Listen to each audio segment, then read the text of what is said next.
Nuk ka pasur shumë persona që kanë dashur të deklarojnë.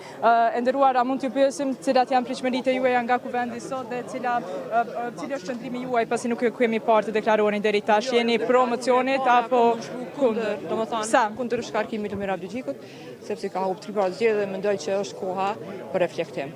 A ka të bëjë diçka edhe me lidhjet edhe mënyrën si është menaxhuar paknacia me degën e LDK-s në Vushtrë? Të gjitha, dhe tash ka ardhur fundi, domethënë mas humbjeve të zgjedhjeve të fundit, me jap dorëheqje. Unë po mendoj pas dorëzimit të nënshkrimit ky është desh më dorëheq, mirë po sot po presim është gjithçka në dorën e antarësisë delegatëve të kuvendit. Kush doni ta udhëheq LDK nëse abdikoj kurrë? Merr votat, më thon prapë ka më dalë kryetari. Juaj keni dikë të preferuar nga bashkëpartiak? Jo, s'ka më të preferuar se s'ka kandidat, ende s'kan shpall kandidaturën askush. Keni ndonjë opsion? Sepse në publik janë përmendur, për shembull zotëria Haziri, Gashi, unë nuk më përkrah kush do të fiton. Jo, nuk është në vetë. Jo.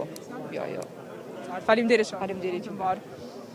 Po vazhdojmë tutje dhe normalisht do ju sillim edhe deklarime të tjera të delegatëve të LDK-s që tash kanë dalur këtu jashtë dhe që janë goxha shumë në numër, e përmendëm